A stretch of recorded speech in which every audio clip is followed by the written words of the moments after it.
Selamat pagi, Bapak Ibu Saudara sekalian yang kami kasih dalam Tuhan Yesus Kristus. Selamat berjumpa kembali dengan kami dari Restoration Christian Church di Los Angeles.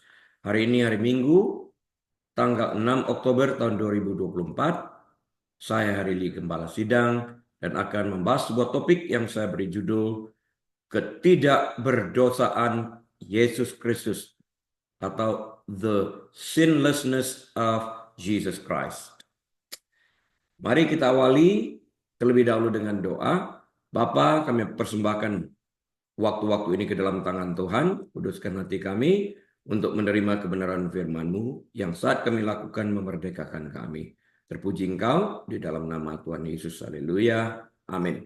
Baik Bapak Ibu Saudara sekalian, mari kita buka Alkitab kita kepada kitab Injil Yohanes. Pasal yang ke-8 ayat 46 dan ayat 47. The Gospel of John, chapter 8, verses 46 and 47. Let me read for you. Saya bacakan untuk kita sekalian. Siapakah di antaramu yang membuktikan bahwa aku, Yesus, berbuat dosa? Apabila aku mengatakan kebenaran, mengapakah kamu tidak percaya kepadaku? Which of you convicts me of sin? And if I tell you the truth, why do you not believe me?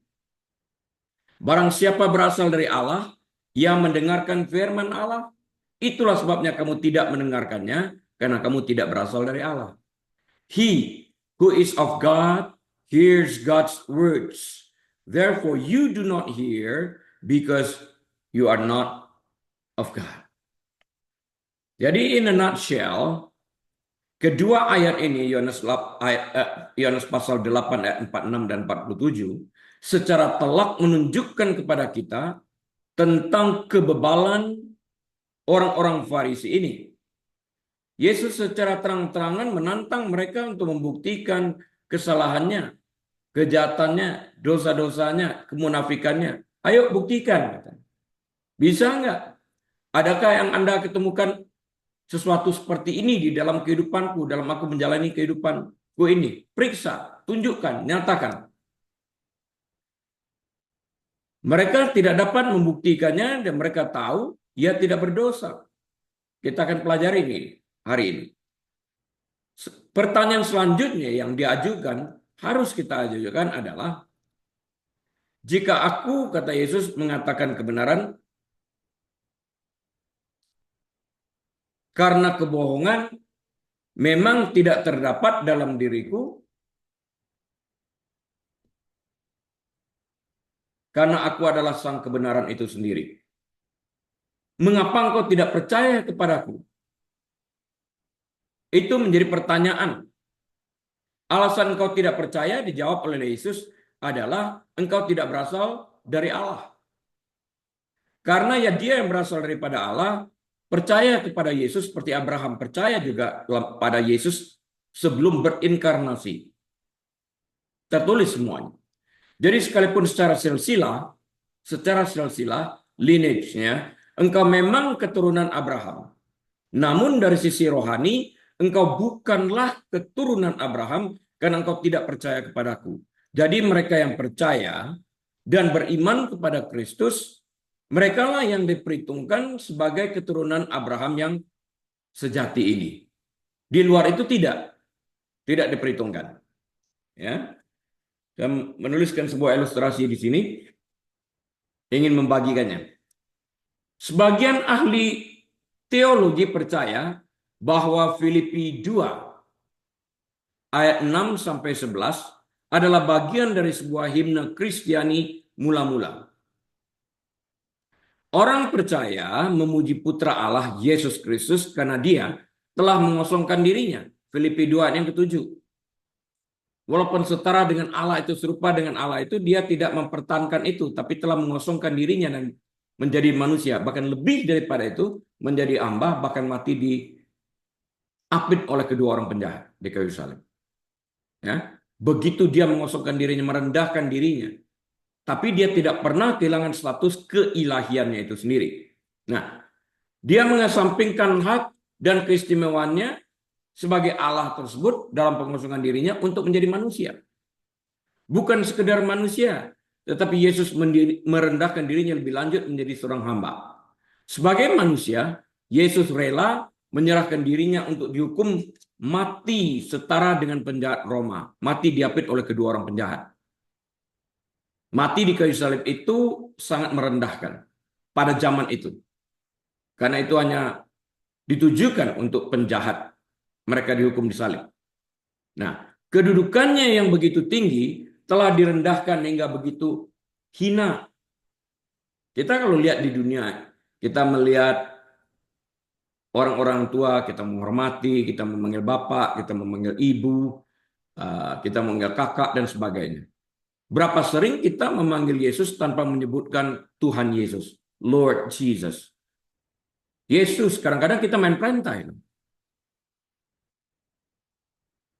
Di dalam doa kita sering kita melakukan kesalahan ini tanpa memberikan rasa hormat dalam apa yang kita ucapkan di dalam kata-kata kita tersebut. And yet we demand respect. Namun lihatlah apa yang dinyanyikan orang Kristiani mula-mula. Mereka memuji Yesus Kristus yang suatu hari akan diakui sebagai Tuhan dan Raja. Kita ingat itu. Every knee shall bow, every tongue shall confess that Jesus is Lord. Semua lutut suatu saat pasti bertelut dan semua lidah suatu saat pasti mengaku Yesus adalah Tuhan. Masalahnya adalah apakah kita mengakui dia sebagai Tuhan setelah terlambat atau saat ini selagi kita masih mempunyai kesempatan. Pilihannya ada pada kita. Ya, jadi dia diakui suatu saat oleh orang yang saat ini belum mengakui dia, suatu saat pasti mengaku dia sebagai Tuhan dan Raja yang bertahta dalam kemenangannya yang mulia. Itu tertulis dalam Filipi 2, 10-11. Penulis ruangan renungan ini yang saya baca mengatakan ada sebuah kartu Natal yang beredar di luar sana dan menangkap kebenaran himne ini sekaligus ironi dari apa yang telah dilakukan Yesus. Apa ironinya? Pada bagian depan kartu itu terdapat gambar para raja dan para diktator yang muncul sepanjang sejarah. Misalnya Alexander Agung, Julius Caesar, Napoleon Bonaparte, Adolf Hitler, Vladimir Lenin, dan sebagainya. Tulisan di bawah orang-orang ini, pemimpin-pemimpin ini, baik diktator, orang-orang kejam dan sebagainya ini, di bawahnya tertulis sebuah tulisan yang berbunyi seperti ini. Sejarah dipenuhi dengan manusia-manusia yang ingin menjadi Allah, tanda huruf kecil, Allah. Kemudian di dalamnya tertulis, namun hanya ada satu Allah, Raja segala raja, yang mau menjadi manusia. Manusia ingin menjadi Allah, tapi Allah ingin merendahkan dirinya sedemikian rupa, mau menjadi manusia. Ini sebuah ironi kalau kita bayangkan. Dia direndahkan semua sedemikian rupa, and yet he demands nothing but to love him back. That's all. Ya, kita demand ini. Kita ingin menjadi orang yang paling berkuasa, orang nomor satu. Kita ingat ya, Abraham Lincoln yang mengatakan, kita mengenal karakter orang itu saat ia diberi kuasa. Kita melihat lagi dan lagi. Saat orang itu diberi kuasa, perubahan karakternya pun terjadi. Nah, di sini kita melihat Yesus yang meletakkan segala-galanya itu. And yet dia tidak kehilangan apa yang diletakkannya itu. Aku dapat memberikan, aku dapat mengambil. Waktu dia menjadi manusia 100%, ia tetap Allah 100%.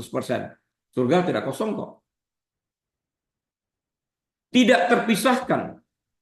Maka dia disebut sebagai the God-man, Allah manusia. Satu kesatuan yang tidak dapat dipisahkan, karena itu dia sinless.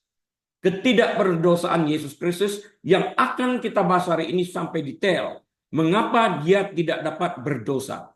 Di mana bedanya dengan antara Yesus itu dengan kita manusia? Pernah berpikir seperti itu enggak? Hari ini kita elaborasikan ya. Kita memuji menyembah Allah yang dengan rela bersedia menjadi hamba yang begitu hina untuk menjadi juru selamat kita. Ini yang tidak dimengerti oleh khalayak ramai. Mengapa kita menyembah manusia? Kita menyembah Allah loh. Kita tidak menyembah manusia. Teladan yang menumbuhkan inspirasi bagi kita untuk mengikuti jejaknya, menyangkal dirinya, penyangkalan dirinya kuat banget, dan melayani kebutuhan sesama.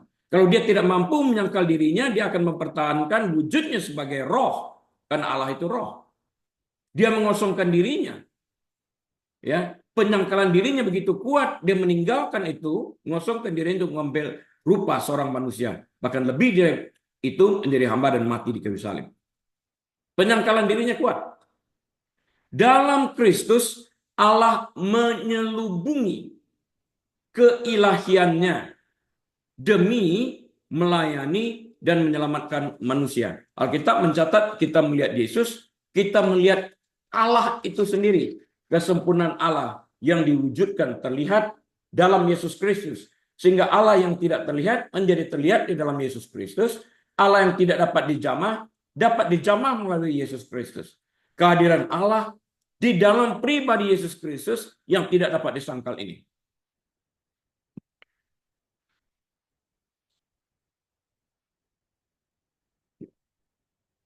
Yohanes 8 ayat 46, siapakah di antaramu yang membuktikan bahwa aku berbuat dosa?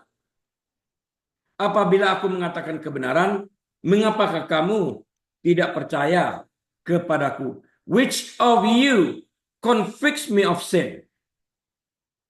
And if I tell you the truth, why do you not believe me? Why? Dalam percakapan yang hangat ini, Yesus menghadapi orang-orang Yahudi yang tidak percaya dan menantang mereka untuk membuktikan dosa-dosa yang mereka tuduhkan kepadanya. Ada enggak? Dengan berani Yesus bertanya, siapakah di antaramu yang membuktikan bahwa aku berbuat dosa? Bisa enggak buktikan?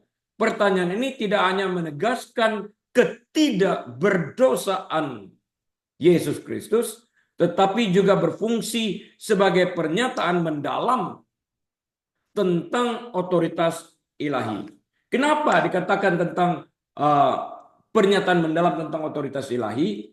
Karena yang tidak dapat berdosa dan tidak pernah berdosa sekalipun adalah Allah. Jadi dengan mengatakan bahwa Yesus tidak berdosa, mengatakan dia Allah, karena itu dia memiliki otoritas. Equal God dengan Allah Bapa itu sendiri. Saya mau mengajak memikirkan hal ini. Kita orang Kristen, sampingan sedikit. Trinity. Banyak orang mencoba menjelaskan Trinity ini. Ini sebuah misteri. Apapun contoh yang kita berikan, kita tidak pernah mungkin dapat menjelaskan Trinity. Karena begitu kita mencoba memecahkan, menjelaskan Allah Bapa, Allah Putra, Roh Kudus, itu sebuah kesalahan. Cobalah baca Yesaya 40 ayat 25. Nggak mungkin bisa kita lakukan itu. Karena Allah Bapa, Allah Putra, Allah Roh Kudus ini tidak dapat dipisahkan. Kita berbicara tentang Trinity, kita berbicara tentang kesatuan Allah yang Esa. Bagaimana memisahkan keesaan? Nggak mungkin. Coba baca nanti di dalam Yesaya 40 ayat 25, kita akan mengerti ini. Nah, Yesus Allah manusia, the God-man ini juga tidak dapat dipisahkan. Dia satu, dia Allah 100%, dia manusia 100%. Dalam posisinya, pribadinya sebagai manusia, dia tunduk kepada si pengutus, yaitu Allah Bapa. Dalam kodrat ilahinya, disebut Allah Bapa. Dia menundukkan dirinya. Tapi apakah lantas dia tidak Allah lagi? Oh tidak. Itu tidak terpisahkan. Nah, siapakah di antaramu yang membuktikan aku berdosa? Pertanyaan ini tidak hanya menegaskan ketidakberdosaannya, the sinlessness of Jesus Christ, tapi juga berfungsi sebagai pernyataan mendalam tentang otoritas ilahi. Yang saya katakan tadi, karena dia tidak berdosa, hanya Allah yang tidak berdosa. Yang lalu kita berkata, hanya Allah yang baik. Dengan mengatakan Yesus baik, kita mengatakan dia Allah. Dengan melihat Yesus tidak berdosa, kita mengatakan dia Allah. Ya, manusia lain pasti berdosa. Jadi ini berbicara tentang otoritas ilahi.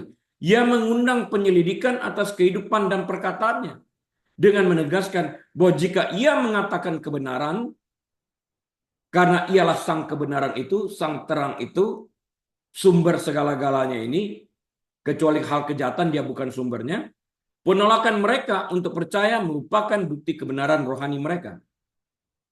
Ya, kebutaan rohani mereka. Dengan tidak percaya, mereka telah mengatakan mereka buta. Tapi waktu mereka bertanya kepada Yesus, apakah kami buta? Yesus menjawab, karena engkau bertanya demikian, maka engkau buta. Karena mereka enggak melihat dia sebagai anak Allah itu sendiri. Mereka tidak percaya bahwa dia sang kebenaran itu sendiri. Ini menunjukkan kebutaan rohani mereka. Mereka tahu apa yang dikatakan kitab Taurat. Mereka tahu apa yang dikatakan kitab para nabi yang menubuatkan tentang kedatangan Yesus Kristus ini. Tapi mereka menutup telinga, menutup mata mereka untuk percaya dan untuk mendengar tentang kebenaran itu sendiri. Karena mereka lebih mementingkan urusan organisasi mereka. Ia mengundang penyelidikan atas kehidupan dan perkataannya dengan menegaskan bahwa jika ia mengatakan kebenaran, penolakan mereka untuk percaya merupakan bukti kebutaan rohani mereka. Konteksnya mengungkapkan konflik yang mendalam yang mencerminkan pergumulan antara terang dan kegelapan, kebenaran dan kepalsuan. Peristiwa ini menekankan pentingnya mengenali dan menanggapi kebenaran Allah. Bukan hanya sekadar kenal, menanggapi. Jika kita menanggapi, kita melakukannya, melaksanakannya. Dalam Yohanes 8:46, Yesus menekankan bahwa para penuduhnya gagal mendengar dan gagal menerima perkataannya karena mereka bukan anak-anak Allah. Penolakan ini menggambarkan tema yang lebih besar tentang ketidakmampuan rohani yang meliputi dosa dan ketidakpercayaan. Dosa ini menutupi kemampuan untuk mengerti siapa Yesus itu. Yesus mengatakan, aku sang terang, tapi engkau lebih mencintai kegelapan karena segala perbuatanmu gelap adanya. Bagaimana gelap itu bisa datang kepada terang? Kita harus mau datang kepada terang itu, agar kegelapan ini dapat hilang. Kita akan mengenal ini. Seperti yang dibahas dalam topik-topik yang sulit, ketidakmampuan untuk menerima kebenaran berasal dari mana? Dari tipu daya rohani dan hati yang menolak pesan Allah. Menutup telinga untuk itu. Mereka sudah datang dengan sebuah jawaban tidak menerima Yesus. Pernah melihat orang-orang datang ke dalam sebuah diskusi, apapun yang dikatakannya pokoknya jawabannya tidak. Itu diatur. Apa gunanya datang ke sana kalau tidak ingin berkehendak untuk belajar? Oleh karena itu, ayat ini berfungsi sebagai pengingat yang kuat. Penerimaan kebenaran Tuhan sangat penting bagi hubungan sejati dengan Tuhan itu sendiri. Dan penolakan kebenaran itu mengarah pada perpisahan dari hadiratnya. Yesus itulah kebenaran. I'm the way, the truth, and the life. Menolak the truth, menolak kebenaran, berarti memisahkan diri dari kebenaran itu sendiri. Yesus kebenaran. Menolak kebenaran artinya menolak Yesus Kristus itu.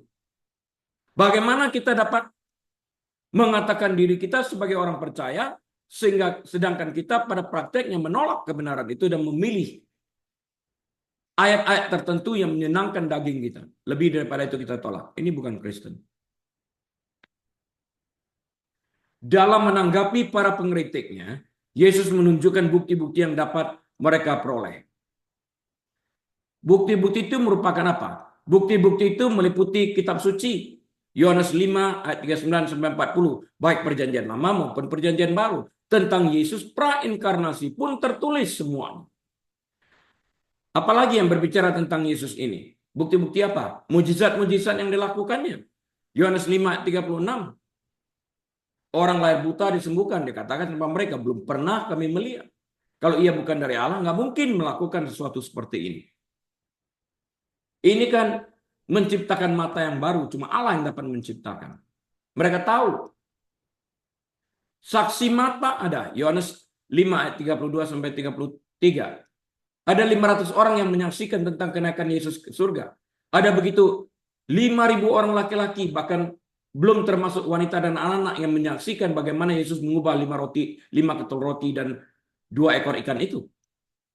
Begitu banyak orang melihat di dalam hal ini.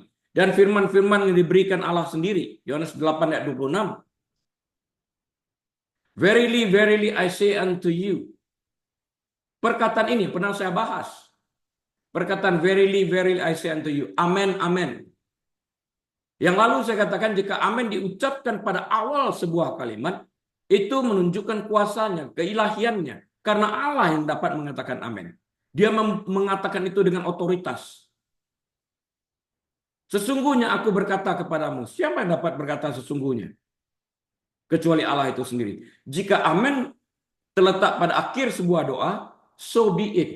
Aku setuju. Semoga terjadi seperti apa yang kau ucapkan itu. Verily, verily I say unto you. Nah, Yesus sendiri mengatakan itu berapa sering? Dia menyatakan siapa dirinya. Dan kemudian di dalam Yohanes, Injil Yohanes, dia mengucapkan I am. Ada 7 perkataan I am yang terkenal. Yang hanya dapat digunakan oleh Allah itu sendiri. Dengan menggunakan I am itu, dia mengatakan akulah Allah itu. Yang dialami oleh Musa waktu dia berhadapan dengan Tuhan itu sendiri. Mereka menolak semua bukti tersebut, bahkan karena mereka tidak dapat mengerti, bukan karena mereka tidak dapat mengerti mereka menolaknya ya. Saya ulang, mereka menolak semua bukti tersebut bukan karena mereka tidak dapat mengerti, tetapi karena mereka tidak mau mengerti. Mereka adalah anak-anak rohani iblis yang adalah pembunuh dan pendusta sejak semula, sejak awal. Yohanes 8 ayat 44. Jadi mereka pasti menolak apa yang Yesus ajarkan. Karena mereka bukan termasuk anak-anak Allah. Mereka mendengarkan apa kata Bapa mereka. Bapa mereka adalah iblis yang adalah pembohong sejak awal.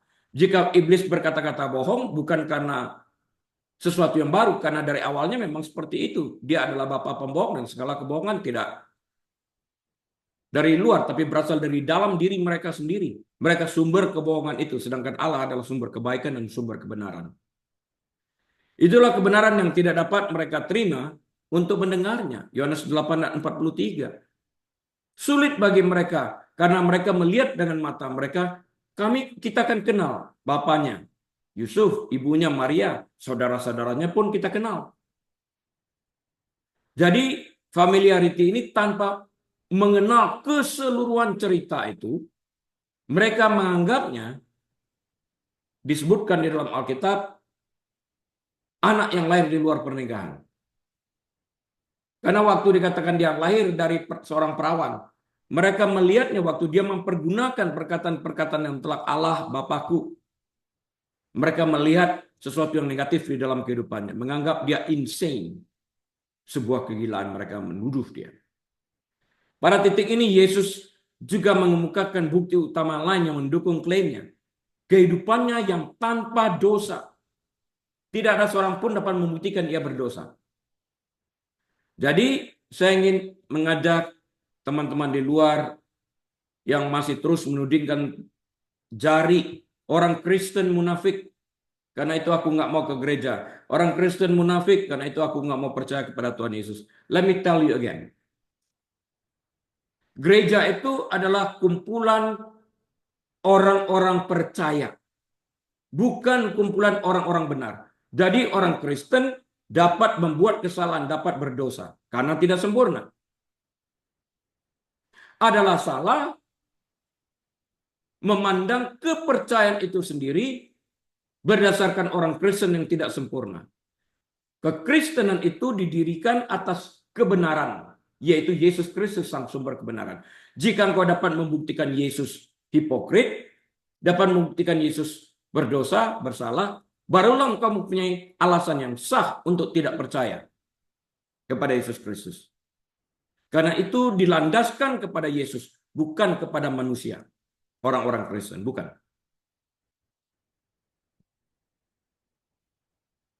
Nah,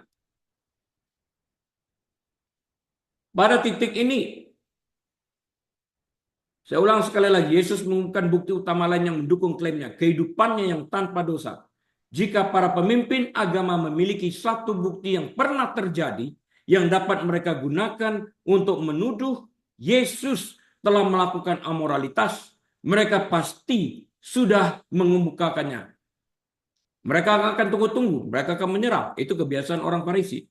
Inilah sebabnya mereka menggunakan tipu daya dan tantangan murahan. Mereka tidak punya kebohongan lain untuk dilontarkan di sini. Di sini Yesus mengemukakan hal ini secara langsung. Tidak seorang pun dari orang-orang ini dapat menuduhnya atas dosa apapun. Sebaliknya Yesus pada waktu mereka menggiring seorang wanita yang tertangkap basah melakukan perzinahan, dia tanya, siapa di antara kamu yang tidak berdosa? Monggo, silakan. Lemparkan batu pertama. Ada? Mereka tahu mereka semua adalah orang berdosa, maka itu mereka meletakkan batu mereka yang siap untuk merajam wanita tersebut dan pergi. Apakah mereka malu? Tidak tahu.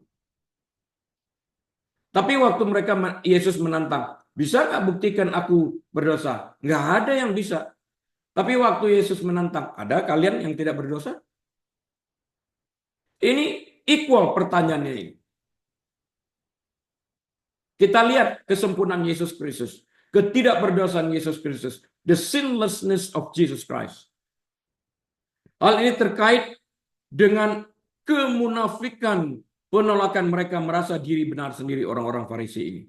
Jika keilahian Yesus dibuktikan melalui mujizat-mujizat yang dilakukannya, Yohanes 20 ayat 30 sampai 31, memperlihatkan kehidupan yang tanpa dosa. Ibrani pasal 4 ayat 15 dan mengatakan kebenaran, Yohanes 8 ayat 45. Mengapa mereka tidak percaya kepadanya? Jawabannya akan diulangi dalam ayat berikutnya, yaitu Yohanes 8 ayat 47. Mereka bukan dari Allah dan mereka menolak untuk mendengarnya. Berapa sering kita lihat di dunia, kita kan bukan grup sana, ngapain dengerin? Yohanes 8 ayat 47. Barang siapa berasal dari Allah, ia mendengarkan firman Allah. Itulah sebabnya kamu tidak mendengarkan, karena kamu tidak berasal dari Allah. Yesus konsisten dalam pesannya. Bahkan saat menghadapi kritik, ia juga memberikan alasan mengapa mereka harus menerima firman-Nya. Alasan-alasan tersebut mencakup mujizat, nubuat dari kitab suci Yahudi, dan kesaksian orang lain, kitab para nabi ya, dan sebagainya. Lebih jauh Yesus menunjukkan kehidupan yang sempurna secara moral. Bahkan musuh Yesus Kristus tidak dapat menunjukkan contoh bahwa ia melakukan sesuatu yang salah. Nggak ada. Yohanes 8:46, nggak ada yang bisa. Tapi waktu Yesus sebaliknya mengatakan, ada di antara kalian yang suci gitu, yang benar, ada yang tidak berdosa begitu. Kalau ada yang tidak berdosa, lemparkanlah batu itu, rajam wanita. Nggak ada kan? Mereka semua tahu mereka berdosa. Tapi tentang Yesus, ada yang bisa membuktikan aku berdosa? Monggo, silakan. Nggak ada juga yang bisa membuktikan dia. Karena dia benar. Meskipun demikian, orang-orang ini tidak hanya menolak firman Yesus, firman-Nya ini, mereka juga telah berusaha membunuhnya. Jadi itu problemnya pada mereka, bukan pada Yesus. Hanya karena engkau tidak dapat membuktikan, bukan berarti dia adalah seperti yang kau duga. Kenapa harus membunuhnya? Apakah dengan membunuh Yesus ini lantas masalah pribadimu yang penuh dengan kebencian yang akan hilang semua begitu saja? Oh tidak. Dengan membunuh Yesus engkau menambah dosa di atas dosa kebencianmu kepada dia.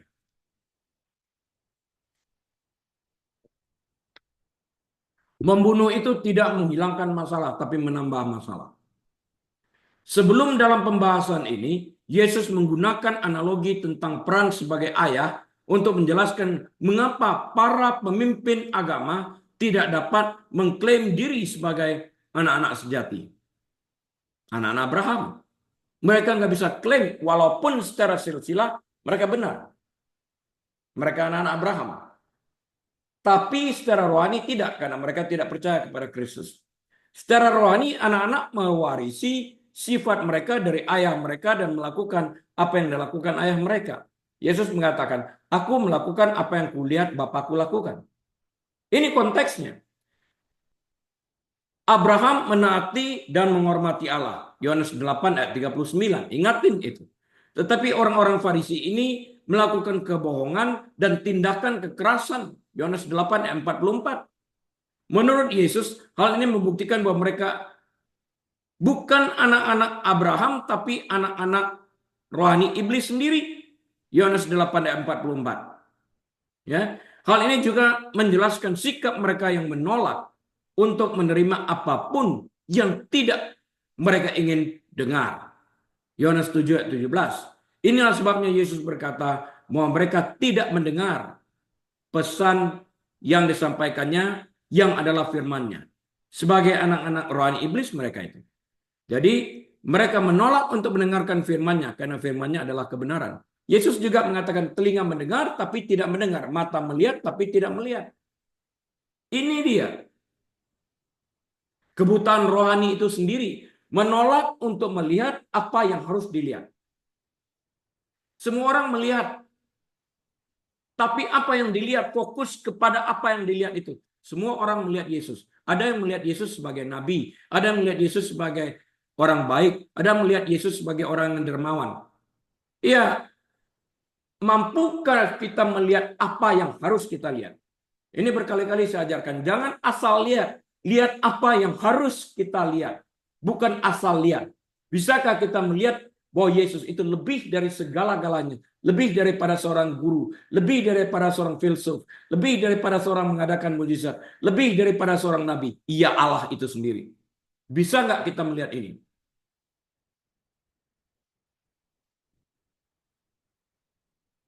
Ya, jadi kemampuan kita ini, kita perlu Roh Kudus untuk mengarahkan kita. Kita harus bersekutu dengan Roh Kudus yang memimpin kita.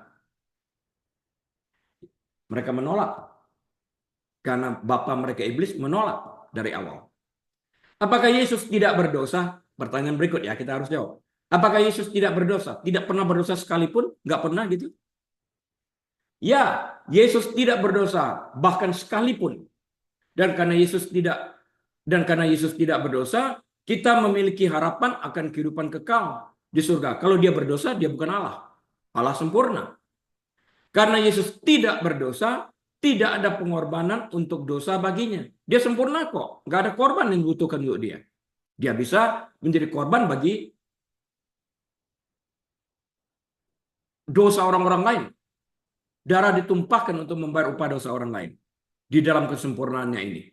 Ketidaktaatan Adam dan Hawa kepada Tuhan di Taman Eden membawa dosa masuk ke dalam dunia ini. Kejadian 3 yang ke-6. Dosa mereka membawa kematian. Seperti yang telah diperingatkan Tuhan, bukan dalam Kejadian 2:17. Pada hari engkau memakannya, hari itu engkau mati. Lantas usia manusia terhitung sudah. Hari-hari mereka terhitung. Setelah air bah makin menurun jumlah umat. Akibatnya umat manusia sekarang lahir dengan natur dosa. Lahir dengan sifat dosa. Nah, Yesus dilahirkan dari seorang perawan Maria yang Yusuf hanya bapak pemeliharanya. Bukan bapak kandungnya. Jadi secara genetik nggak ada urusannya. Jadi dia tidak dilahirkan dengan natur dosa. Dia tidak dilahirkan dengan sifat dosa. Berbeda. Itulah kesempurnaannya, karena itu disebut the God man atau Allah manusia itu. Ya. Jadi kita tahu, manusia dengan demikian dilahirkan dengan natur dosa, dengan sifat dosa, dan sifat itu ada bersama kita sejak kita di kandungan ibu kita. Mazmur 51 ayat 5. Dalam dosa aku dikandung ibuku, kata pemazmur. Akan tetapi, Alkitab menjelaskan dengan jelas bahwa Yesus Kristus meskipun dicobai dalam segala hal, sama seperti kita, Ibrani pasal yang keempat ayat 15, namun Yesus tidak pernah berbuat dosa. Tidak sekalipun. 2 Korintus 5 ayat 21. 1 Yohanes 3 ayat yang kelima. Rasul Petrus menyatakan dengan jelas, Ia, maksudnya Yesus, tidak berbuat dosa dan tipu tidak ada dalam mulutnya. Tertulis di dalam 1 Petrus pasal yang kedua ayat 22. Dapat dicek sendiri. 1 Petrus 2 ayat 22. Memang karena Yesus Kristus adalah Tuhan, dia tidak memiliki kapasitas untuk berbuat dosa.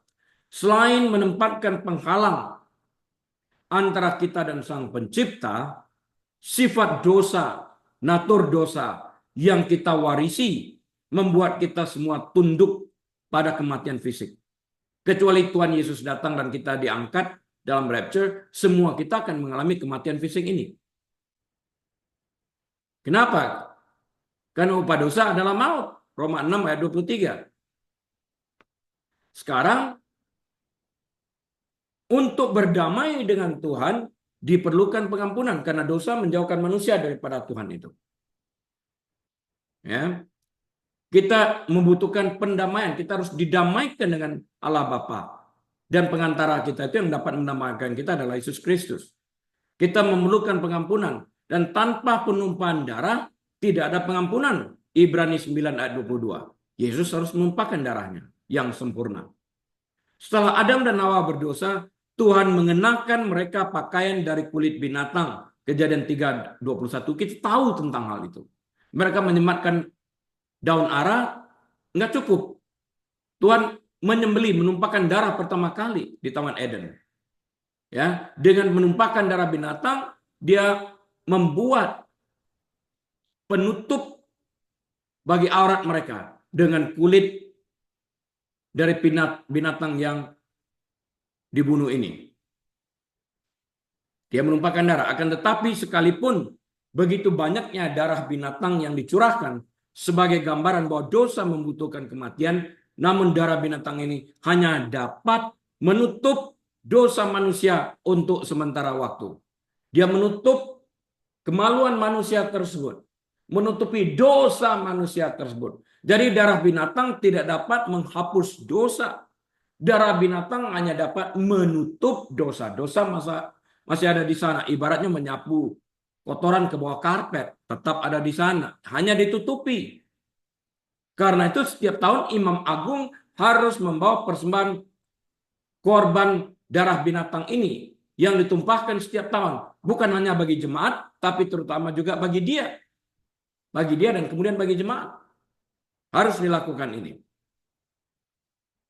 Ya.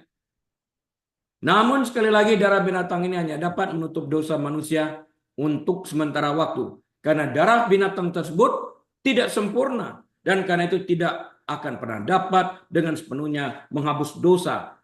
Dan hanya dapat menutup dosa manusia buat sementara waktu. Baca dalam Ibrani pasal yang ke-10, ayat yang ke-4 dan ayat yang ke-11.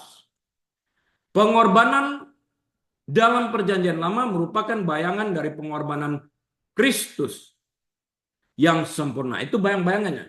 Yang lalu saya ingatkan, dalam perjanjian lama, apapun yang terjadi dalam perjanjian lama merupakan gambaran, merupakan bayangan akan apa yang akan terjadi dalam perjanjian baru.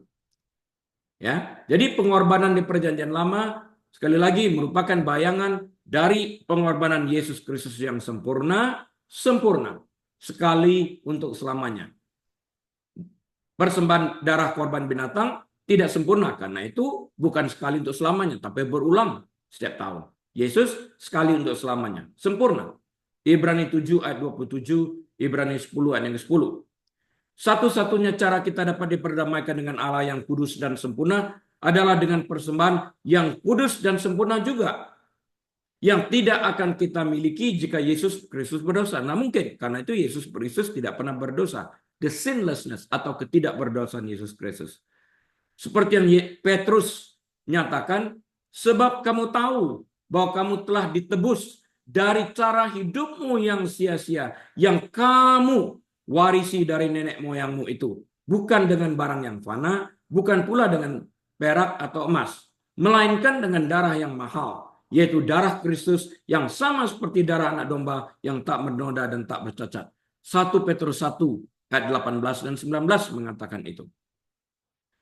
Kolose 1 ayat 20 mengatakan, Sungguh, hanya darah Kristus yang tidak berdosa yang dapat membawa perdamaian antara Allah dan umat manusia. Dan dengan pendamaian ini kita dapat menjadi berdasarkan Kolose 1 ayat 22 kudus dan tidak bercela dan tidak bercacat di hadapannya. Ini luar biasa sekali. Jadi kebenaran Kristus diperhitungkan kepada kita. The righteousness of Jesus Christ is imputed unto us. Doctrine of imputasi, diperhitungkan, dibebankan, dikenakan. Kematian Kristus yang tidak berdosa di kayu salib, di Kalvari, telah membayar secara lunas hukuman atas dosa semua orang yang percaya kepadanya. Once and for all, sekali untuk selamanya. Jadi pengampunan dosa dengan darah Yesus Kristus yang ditumpahkan bagi kita berlaku masa lampau, masa sekarang, dan masa akan datang. Once and for all. Jadi apa yang hilang pada saat kejatuhan telah diberikan kembali di kayu salib. The button has been reset. Dikembalikan kepada orang yang mengalami kelahiran baru ini. Sama seperti dosa masuk ke dunia melalui satu orang, yaitu Adam, Allah mampu menebus dunia melalui satu orang, Yesus Kristus, yang tidak berdosa. The last Adam.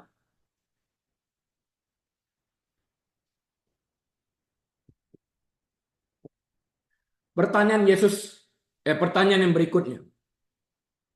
Mungkinkah Yesus berdosa? Mungkin nggak? Mari kita jawab juga ini.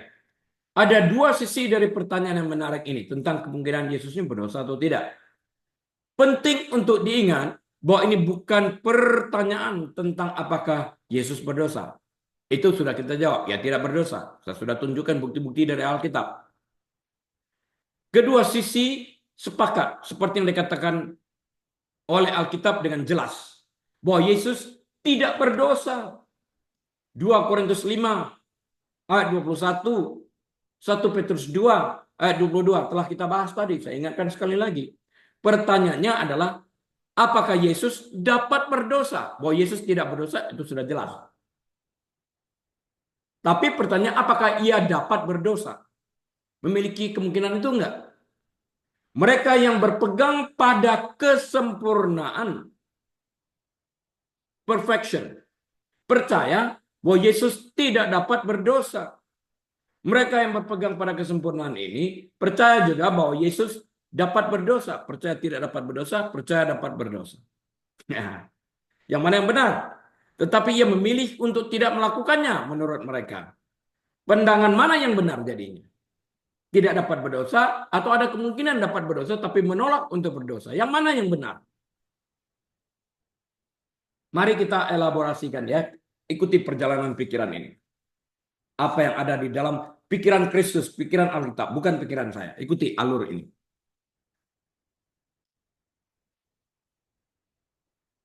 Ajaran Alkitab yang jelas adalah bahwa Yesus tidak bercela. Artinya ia sempurna. Yesus tidak dapat berdosa. Itu pasti. Jika Yesus dapat berdosa, maka Yesus masih dapat berdosa hari ini. Karena dia mempertahankan esensi yang sama yang dia miliki saat hidup di bumi. Dia adalah Allah manusia, the God-man. Dan akan selamanya demikian. Memiliki keilahian penuh dan kemanusiaan penuh. Yang begitu bersatu dalam satu pribadi sehingga the God-man atau Allah manusia ini tidak pernah dapat dipisahkan selamanya. Percaya bahwa Yesus dapat berdosa berarti percaya bahwa Tuhan dapat berdosa. Kan Yesus itu Tuhan. Ini kan nggak masuk akal. Kita baca dalam Kolose 1. Kolose 1, catatkan ya penting. Kolose 1 ayat 19. Saya bacakan. Karena seluruh kepenuhan Allah berkenan diam di dalam Dia. Berkenan diam di dalam Dia artinya berkenan diam di dalam Yesus Kristus. Seluruh kepenuhan Allah itu. Jadi waktu kita melihat Yesus, kita melihat kepenuhan Allah di dalam Dia. Kolose 2 ayat 9 menambahkan, sebab dalam Dialah berdiam secara jasmania seluruh kepenuhan kealahan. Yesus adalah Tuhan yang berinkarnasi menjadi manusia. Nah, di dalam diri fisiknya, di dalam jasmanianya ini berdiam seluruh kepenuhan kealahan. Karena itu dia disebut sebagai the God Man, Allah manusia. Karena seluruh kepenuhan Allah itu, karakter Allah ini berdiam di dalam diri dia. Tidak terpisahkan. Meskipun Yesus sepenuhnya manusia, ia tidak dilahirkan dengan natur atau sifat dosa seperti kita dilahirkan.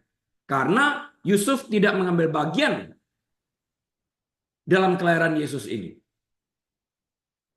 Bahwa Maria mengandung bukan akibat intimasi antara Yusuf dan Maria. Tidak sama sekali.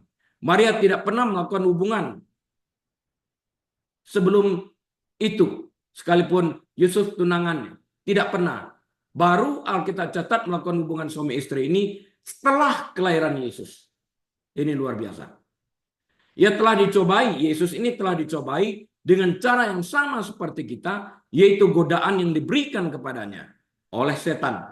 Tetapi ia tetap tidak berdosa, karena Allah tidak mungkin berbuat dosa. Hal itu bertentangan dengan naturnya, dengan sifatnya, dengan karakternya. Ya. Dosa menurut definisinya adalah pelanggaran hukum Taurat. Allah menciptakan hukum Taurat. Dan hukum Taurat pada hakikatnya adalah apa yang Allah mau dan yang tidak mau lakukan.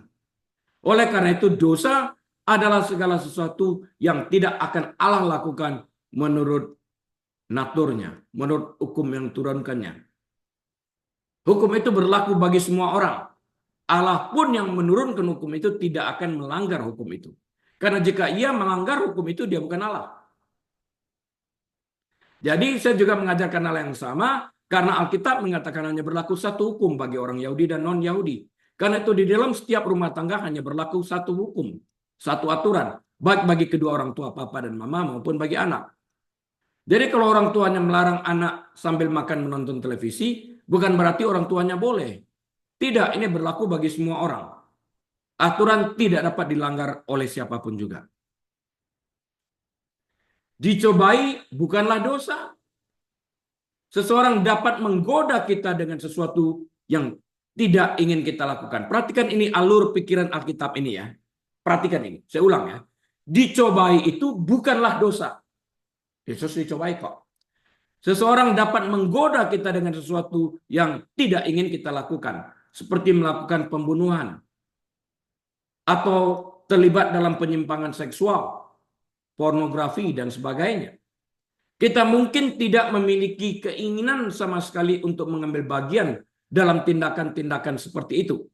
Tetapi kita tetap tergoda karena seseorang menempatkan kemungkinan-kemungkinan itu di hadapan kita. Setidaknya ada dua definisi untuk kata tergoda. Ya, lihat aja. Sebelum iblis berbicara melalui ular kepada Hawa, mereka sudah sering kok melihat pohon tentang buah pengetahuan tentang yang baik dan yang jahat itu. Sampai iblis berkata, mengungkapkan sesuatu. Mereka tergoda di sana, kemudian mengambil, memakannya. Anak kecil kalau kita lihat kue mereka nggak makan, ya nggak makan. Tapi begitu kita katakan yang lain boleh dimakan, yang mama taruh di bawah tudung nggak boleh dimakan, mereka akan buka, mereka akan coba. Itu natur manusia di dalam hal ini. Jadi setidaknya ada dua definisi untuk kata tergoda ini sendiri. Satu, unsur pertama memiliki usulan untuk berbuat dosa yang disarankan kepada kita oleh seseorang atau sesuatu di luar diri kita atau oleh sifat dosa itu sendiri. Nah, berdasarkan definisi pertama ini, definisi pertama ini tidak menggambarkan tindakan atau pikiran berdosa karena sekedar usulan. Cuma diusulin. Di mana usulan ini tidak ditanggapi sama sekali. Ya, sekedar usulan. Ditinggal pergi. Nggak diladeni. Berjalan terus. Meninggalkan usulan itu di belakang. Nah, tergoda dalam pengertian kedua, mempertimbangkan. Yang pertama tadi tidak dipertimbangkan. Sekarang mempertimbangkan. Untuk benar-benar berpartisipasi. Seperti awal mempertimbangkan, enak ya. Memang buah itu mendatangkan sesuatu yang enak dipandang. Tentu sedap ya. Dia mulai mempertimbangkan ini. Apakah benar Allah itu baik tujuannya, atau iblis yang mengatakan Allah itu cemburu ya kalau aku tahu menyaingi dia. Nah, unsur yang kedua ini mempertimbangkan untuk benar-benar berpartisipasi dalam tindakan untuk berbuat dosa dan mempertimbangkan kemungkinan kesenangan serta konsekuensi dari tindakan tersebut sejauh tindakan tersebut sudah terjadi dalam pikiran kita. Ini yang dilakukan Hawa. Ini juga yang diingatkan oleh Yesus. Barang siapa melihat wanita menafsuinya dalam pikirannya, sesungguhnya ia telah berzina. Beda dengan yang pertama, diusulin, nggak diladenin. Yang ini dia pertimbangkan, dia bayangin, dia iming-imingkan dalam pikirannya. Nah, definisi yang kedua menggambarkan tindakan atau pikiran berdosa karena kita secara aktif seperti Hawa berpartisipasi dalam arti memberi makan kepada pikiran dosa tersebut. Itu yang dilakukan Hawa, itu yang dilakukan Kain waktu dilarang Tuhan untuk mengontrol dosa atau pikiran jahat tersebut. Ketika kita merenungkan tindakan untuk berbuat dosa dan mempertimbangkan bagaimana kita dapat melakukannya seperti Kain, mempertimbangkan karena itu dia merencanakan membawa adiknya ke padang kan. Kita telah melewati batas dosa sebetulnya. Boundary has been crossed. Red line-nya sudah dilewatin. Yesus tergoda, betul, dalam bentuk definisi pertama. Usulan doang. Ya, Yesus tergoda dalam bentuk definisi pertama, di mana setan memberikan usulan untuk berbuat dosa. Namun Yesus tidak pernah tergoda oleh natur atau sifat dosa. Enggak pernah. Diusulin ini dan itu 3 kali kita lihat. Karena natur atau sifat dosa ini memang tidak ada dalam diri Yesus. Setan mengusulkan tindakan untuk melakukan dosa tertentu kepada Yesus. Tetapi ia tidak memiliki keinginan batin untuk berpartisipasi dalam dosa. Oleh karena itu, ia tidak tergoda seperti kita sekalian tetap tergoda. Seperti kita sekalian. Ya, ia tergoda seperti kita sekalian. Tetapi ia tetap tidak berdosa. Karena ia tidak memiliki sifat dosa ini atau karakter dosa ini. Cuma usulan dia tinggalkan. Dia tidak entertain itu sama sekali. Dia tidak mengimingkan. Mereka yang berpegang teguh pada sifat tidak berdosa percaya bahwa Yesus tidak dapat berdosa. Dia tidak dapat benar-benar mengalami godaan menurut mereka. Dan karena itu, ia tidak benar-benar dapat berempati dengan pergumulan dan godaan kita terhadap dosa. Kok bisa itu yang simpulkan? Cetek banget. Apakah benar demikian? Ibrani 4 ayat 15 mengatakan sebaliknya. Ibrani 4:15 ya kuncinya ini. Sanggahan terhadap apa yang dikatakan orang ini. Sebab imam besar yang kita punya, maksudnya Yesus Kristus, bukanlah imam besar yang tidak dapat turut merasakan kelemahan-kelemahan kita, tidak dapat berempati, bukan itu. Sebaliknya sama seperti kita, ia telah dicobai, hanya tidak berbuat dosa. Jadi ia dapat berempati, dia dapat merasakan menurut ini. Jadi Yesus dapat berempati terhadap percobaan-percobaan yang kita alami. Yesus dapat memahami sepenuhnya.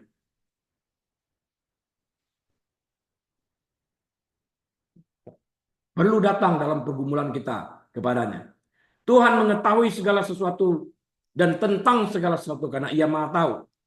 Meskipun Tuhan tidak pernah memiliki keinginan untuk berbuat dosa dan sudah pasti tidak pernah berdosa sekalipun, Tuhan mengetahui dan Tuhan memahami apa itu dosa. Tuhan mengetahui dan Tuhan memahami bagaimana rasanya digoda. Yesus dapat berempati dengan godaan kita karena Yesus tahu. Tapi bukan karena Yesus telah mengalami semua hal yang sama seperti yang kita alami. Perbedaannya, ingatkan baik-baiknya. Pay attention, fokus banget ya. Perbedaannya antara kita dan Yesus adalah, ini kuncinya. Sekalipun kita sama-sama dicobai, Yesus tidak memiliki natur dosa, tidak memiliki sifat dosa seperti yang kita miliki. Karena Yesus tidak mengambil bagian dalam kelahiran Yesus. Bapa yang maha sempurna. Karena kita memiliki natur dosa, dilahirkan dari dua orang tua yang berdosa, kita memiliki natur dosa atau sifat dosa, kita dapat berdosa dalam manusia batiniah kita. Karena kita dapat mengentertain pikiran dosa yang ada. Sedangkan Yesus tidak memiliki natur dosa, tidak memiliki sifat dosa ini. Dan karena itu ia tidak dapat mengentertain dosa dalam manusia batiniahnya. Ingat, Yesus tidak mengambil bagian dalam ini. Jadi Yesus dilahirkan dalam kesempurnaan. Karena itulah dia disebut the God Man atau Allah manusia. Tapi bukan berarti ia tidak dapat berempati. Kita sudah bahas tadi di dalam Ibrani 4 ayat 15. Yesus tahu bagaimana rasanya digoda. Dia digoda juga. Tetapi Yesus tidak tahu bagaimana rasanya berbuat dosa. Karena nggak ada itu dalam dia. Naturnya nggak ada. Meskipun Yesus tidak tahu bagaimana rasanya berbuat dosa, namun tidak ada satu hal pun yang dapat menghalanginya untuk membantu dan berempati kepada kita. Kita digoda dengan pencobaan-pencobaan yang biasa, yang tidak melebihi kekuatan manusia. 1 Korintus 10 ayat 13. Nggak lebih dari itu. Dosa-dosa ini secara umum dapat diringkas menjadi 3 jenis yang berbeda. Yang pertama, keinginan daging. Yang kedua, keinginan mata. Dan yang ketiga itu adalah keangkuhan hidup.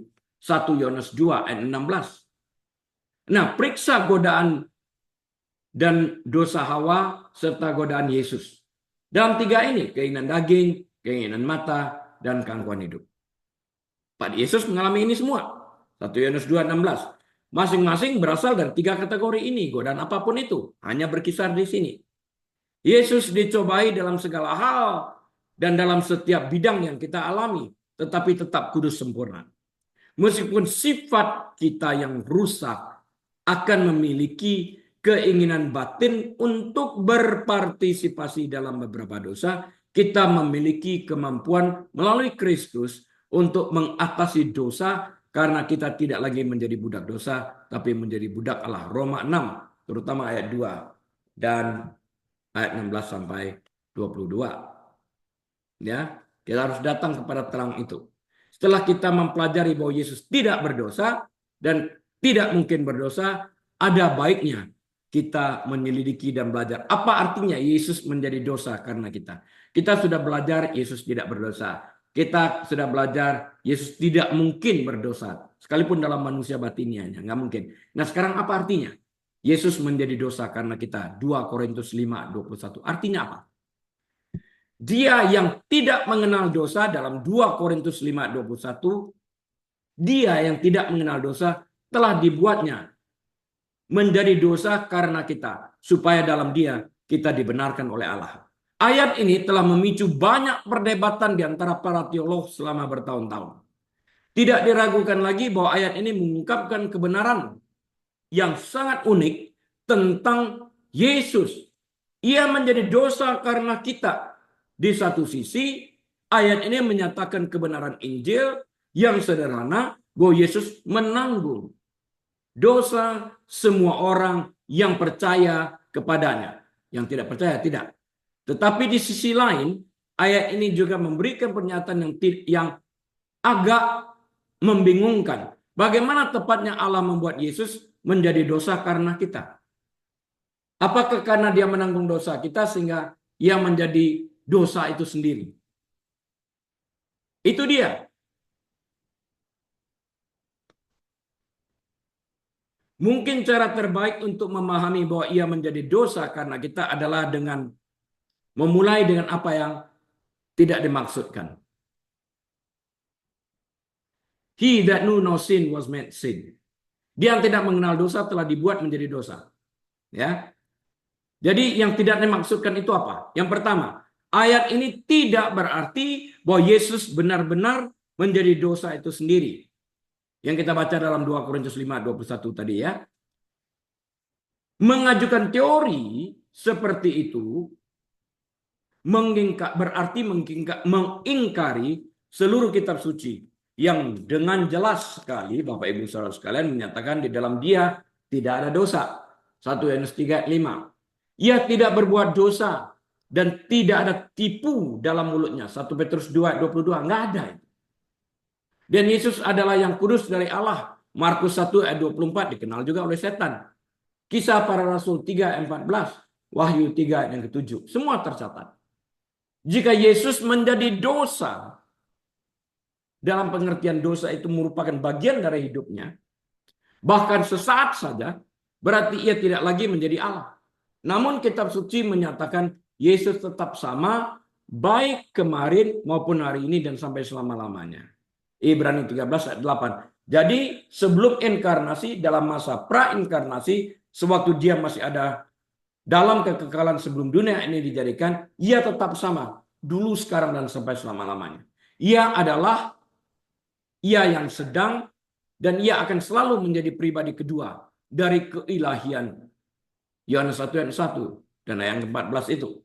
Kedua, gagasan bahwa Yesus menjadi dosa bagi kita tidak berarti bahwa ia menjadi orang berdosa karena dosa kita yang ditanggungkan kepada dia. Bukan berarti demikian.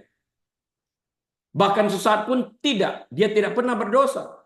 Beberapa orang mengatakan bahwa Kristus dapat dianggap sebagai orang berdosa yang terbesar menurut mereka. Kenapa? Karena menurut mereka, karena semua dosa umat manusia yang percaya kepadanya, ya, setidaknya dosa orang-orang pilihan ini menjadi dosa-dosanya sendiri.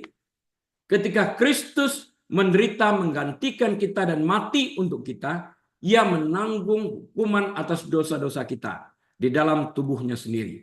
1 Petrus 2 ayat 24. Namun Bapak Ibu Saudara sekalian, Yesus tidak pernah menjadi orang berdosa secara pribadi. Jika anak Anda memecahkan piring, tetap anak Anda yang memecahkan piring itu, bukan Anda. Anda bertanggung jawab karena anak Anda belum bisa membayar harga piring tersebut. Anda membayarkan harga piring tersebut bagi anak Anda. Tapi bukan berarti Anda si pemecah piring tersebut. Ketiga, itu tidak berarti Yesus bersalah atau berdosa. Enggak.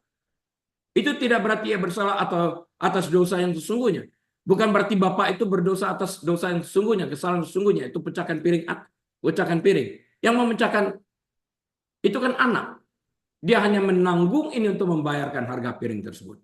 Tidak seorang pun benar-benar bersalah jika ia tidak melanggar hukum Allah. Dan Yesus tidak pernah melanggar hukum Allah. Sekalipun ia tidak pernah. Jadi ia bebas dosa. Perfect, sempurna. Jika ia berdosa, maka ia pantas mati. Dan kematiannya sama seperti kematian orang berdosa lainnya. Bahkan orang Farisi yang mengutus Yesus ke Kalvari tahu banget bahwa Yesus tidak bersalah. Tercatat dalam Kisah Para Rasul pasal yang ke-13, ayat yang ke-28. Saya bacakan. Dan meskipun mereka tidak menemukan sesuatu yang dapat menjadi alasan untuk hukuman mati, namun mereka telah meminta kepada Pilatus supaya Yesus dibunuh.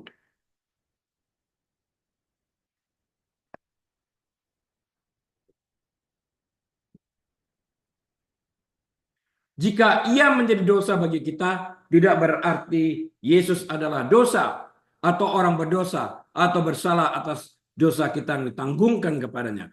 Penafsiran yang tepat hanya dapat ditemukan dalam doktrin imputasi. Doktrin imputasi, doktrin yang diperhitungkan, doktrin yang ditanggungkan, dibebankan. Imputation, impute, bahasa Inggrisnya. Hal ini ditegaskan oleh bagian kedua dari 2 Korintus 5 ayat 21. Supaya di dalam dia kita dibenarkan oleh Allah. Diperhitungkan dosa kita, diperhitungkan kepada dia, sedangkan kebenarannya diperhitungkan kepada kita. Dihibahkan kepada kita. Memperhitungkan sesuatu berarti menanggungkan atau mengaitkan dengan seseorang. Di kayu salib dosa kita ditanggungkan kepada Kristus. Begitulah cara Kristus membayar upah dosa kita kepada Allah. Ia tidak berdosa, tetapi dosa kita ditanggungkan. Artinya diatribusikan, dibebankan, diperhitungkan kepadanya. Sehingga ketika ia menderita, ia menanggung hukuman yang setimpal dengan dosa kita yang ditanggungkan kepada dia. Kita ditanggungkan sejumlah harga piring dalam bentuk dolar. Itu yang kita bayarkan. Bentuk upah dosa adalah maut, itu yang dibayarkan dengan kematian. Ya. Pada saat yang sama melalui iman, kebenaran Kristus ditanggungkan atau dihibahkan kepada kita, diperhitungkan kepada kita. Bukan karena kita benar, tapi kebenarannya dihitungkan kepada kita. Sekarang kita dapat berdiri di hadapan Allah tanpa dosa. Sama seperti Yesus tidak berdosa. Kita sendiri tidak benar. Sebaliknya kebenaran Kristus diperhitungkan kepada kita, dihibahkan kepada kita, diberikan kepada kita. Jadi Allah membuat dia, Yesus, menjadi dosa karena kita, berarti bahwa Yesus meskipun tidak berdosa sekalipun diperlakukan seolah-olah dia berdosa karena upah dosa yang layak kita terima ditanggungkan kepadanya. Upah hukuman yang layak diterima oleh anak kita yang memecahkan piring ditanggungkan kepada kita dengan membayar harga piring tersebut. Meskipun ia tetap kudus, ia dianggap bersalah atas semua dosa di dunia. Melalui penanggungan dosa kita kepadanya, ia menjadi pengganti kita dan penerima penghakiman Allah terhadap dosa kita. Setelah menyelamatkan mereka yang percaya kepadanya, ia sekarang membenarkan dan menguduskan dan menebus kita. 1 Korintus 1 ayat 30. Sehingga kita menjadi anak-anak Allah di dalam Dia yang kudus. Kesimpulannya adalah, jadi Dia yang tidak mengenal dosa telah dibuatnya menjadi dosa karena kita, supaya dalam Dia kita dibenarkan oleh Allah. 2 Korintus 5:21 tadi mengandung pengertian bahwa di dalam ketidakberdosaannya, di dalam kesempurnaannya nih, the sinlessness of Jesus Christ, dan di dalam kesempurnaannya ia seakan-akan dianggap berdosa sekalipun ia tidak berdosa, karena dosa kita yang percaya kepadanya ditanggungkan kepadanya, agar kebenarannya dapat diperhitungkan kepada kita. Sehingga di hadapan Allah kita menjadi orang-orang yang dibenarkan di dalam Dia. Bukan karena kebenaran kita, melalui kebenaran Dia. Di dalam kitalah kita dapat menjadi anak Allah yang kudus. Amin. Tuhan Yesus, kami terima kasih. Hamba-Mu telah selesai berbicara. Biarlah Roh Kudus terus berdengung di dalam hati kami. Mengingatkan kami untuk tetap setia dan beriman kepada Kristus, untuk menghasilkan buah yang sesuai dengan pertobatan kami. Terima kasih Bapa. Jemaat yang dikasihi Tuhan, mari angkat kedua tangan kita, buka pintu hati kita, dan terimalah berkat Allah. Tuhan memberkati engkau dan melindungi engkau. Tuhan menyinari engkau dengan wajahnya dan memberi engkau kasih karunia. Tuhan menghadapkan wajahnya kepadamu dan memberi engkau damai sejahtera. Tuhan membuat engkau menjadi kepala, bukan ekor. Naik, tidak pernah turun. Diberkati saat engkau masuk. Diberkati saat engkau keluar. Diberkati bakulmu. Diberkati tempat adonanmu. Diberkati kandunganmu. Diberkati rumah tanggamu. Diberkati pekerjaanmu. Diberkati pelayananmu. Diberkati kesehatanmu. Apapun yang engkau kerjakan dengan kedua tanganmu, Tuhan membuat berhasil. Dan biarkan dan izinkan namanya dipermuliakan melalui apa yang kita kerjakan. Diberkati keturunanmu. Dan kira kita dapat membuka lembaran waktu kita dengan hati penuh dengan ucapan syukur dan dengan hikmat marifat dari Allah Bapa, damai sejahtera dari Tuhan Yesus, dalam persekutuan yang manis dan erat bersama dengan Tuhan Allah Kudus saat ini sampai selama-lamanya. Tuhan Yesus dipermuliakan. Haleluya. Amin. Baik Bapak Ibu Saudara sekalian, sampai berjumpa kembali atas izin Tuhan minggu depan. Saya Harili mohon diri. Shalom.